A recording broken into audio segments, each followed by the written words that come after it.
Today I'm going to talk about tides. Separate it from waves in your mind because they're different. Tides are related to the gravitational pull of the moon and the sun on our water.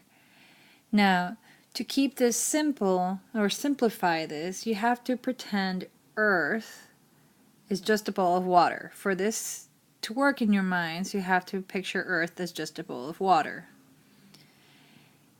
During the full moon and the new moon, we are here. This is Earth, and this is the sun. Whenever the moon is between us and the sun, or on this side, so when the moon is here, you see the whole thing, and we call that the full moon. And when the moon is here, you see nothing because the solar radiation is being bounced back towards the sun. We call that the new moon. During the full moon and new moon, the gravitational pull of the moon, which is stronger than that of the sun, would be going towards, causing the water to go towards the moon and away from the moon. This would be the lunar pull.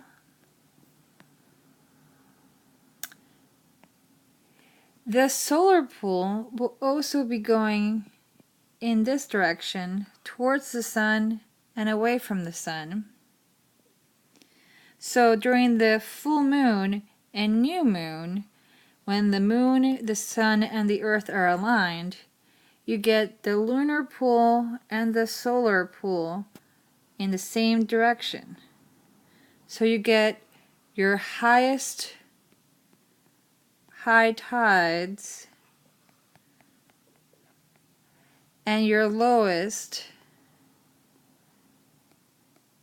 low tides. Keep in mind that the moon goes around us in 28 days, more or less. So that means every other week we have the moon here or here, and the moon, the sun, and the earth are aligned.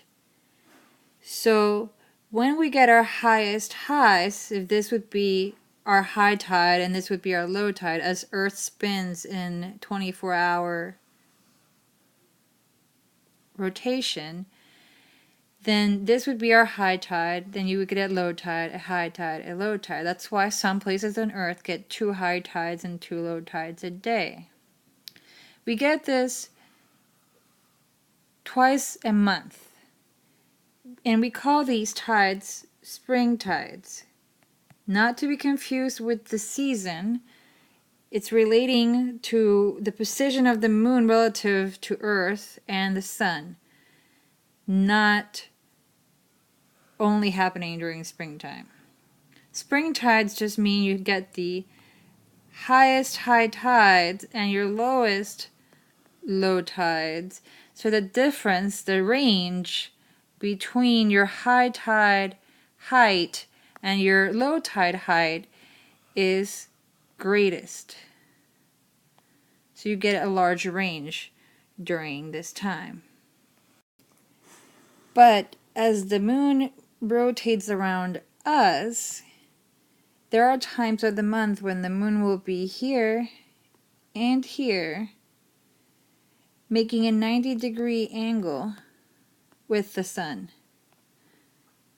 So they are no longer aligned, but at a 90-degree angle. These would be the first and third quarter moons.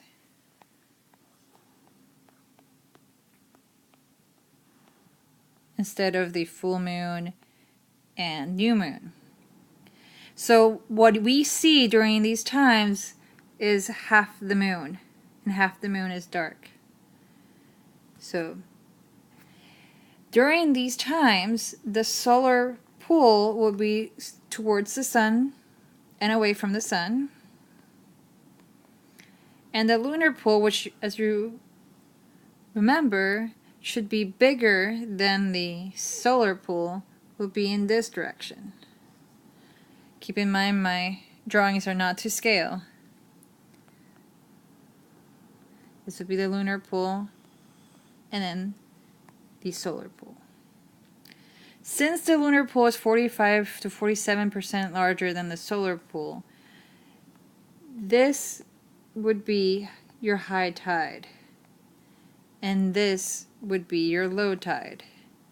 So now, during the what we call neap tides, as opposed to your spring tides, during your neap tides, your high tide is lower, so it's your highest low tide and lowest high tide. The range between the high tide and your low tide will be small. So while on a spring tide you could have a 5-foot difference between your high and low, here it might only be a foot difference between your high or low tide. This is the Bay of Fundy in Canada.